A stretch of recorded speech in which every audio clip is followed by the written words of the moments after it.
श्रीमद् भागवत महापुराण का पंचम अध्याय हमें ये सिखाता है कि जो व्यक्ति अहंकार, भोग और लोभ को त्याग कर संयम, धर्म और भक्ति का मार्ग अपनाता है, वही सच्चे अर्थों में सुखी होता है। जीवन का वास्तविक उद्देश्य केवल भोग नहीं, बल्कि आत्मिक उन्नति है। इस अध्याय में बताया गया है कि मनुष्य का शरीर दुर्लभ है। ये शरीर हमें सिर्फ खाने पीने और सुख भोगने के लिए नहीं मिला, बल्कि धर्म, संयम और भक्ति के मार्ग पर चलने के लिए मिला है। इस अध्याय में ये स्पष्ट किया गया है कि जो व्यक्ति केवल इंद्रिय सुखों में डूबा रहता है, वो धीरे धीरे दुख, मोह और अज्ञान के बंधन में फंस जाता है। लेकिन जो मनुष्य अपने जीवन में संयम अपनाता है, वो सच्चे सुख की ओर बढ़ता है। पंचम अध्याय, पंचम स्कंध। श्रीमद् भागवत महापुराण केवल एक ग्रंथ नहीं, बल्कि जीवन को समझने की एक दिव्य दृष्टि है। आज हम सुनेंगे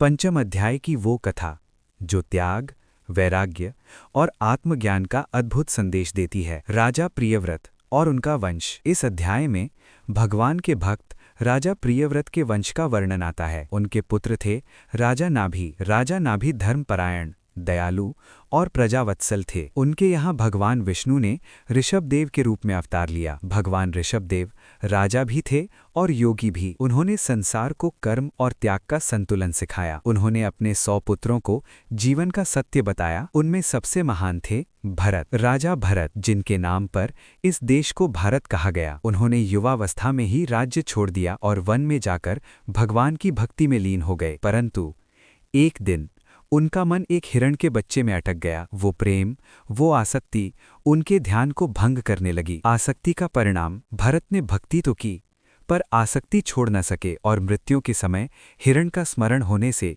उन्हें अगला जन्म हिरण के रूप में मिला। ये अध्याय हमें सिखाता है कि भक्ति के साथ वैराग्य भी आवश्यक है। अगले जन्म में भरत ने जड़ भरत के रूप में जन्म लिया। उन्होंने जानबूझकर अपने ज्ञान को छुपाए रखा। वे बोलते कम थे, चलते धीरे थे, पर भीतर से पूर्ण ज्ञानी थे। एक दिन राजा रहुगण ने जड़ भरत का अपमान किया। तब जड़ भरत ने ज्ञान की वाणी कही, राजन, ये शरीर मैं नहीं हूं, ना तू ये शरीर है, सत्य तो आत्मा है। ये सुनकर राजा रहुगण का अहंकार नष्ट हो गया। पंचम अध्याय से हमें ये शिक्षा मिलती है, प्रेम करो पर आसक्त मत बनो, कर्म करो पर अहंकार मत रखो, ज्ञान रखो पर दिखावा मत करो। जो व्यक्ति संसार में रहते हुए भी मन को ईश्वर में स्थिर रखता है, वही सच्चा योगी है। भगवान कहते हैं, आसक्ति बंधन है और वैराग्य मुक्ति का मार्ग। श्रीमद् भागवत का ये पंचम अध्याय हमें अंदर की यात्रा पर ले जाता है, जहाँ शांति है, ज्ञान है और मोक्ष का मार्ग है। अगर ये श्रीमद् भागवत का पंचम अध्याय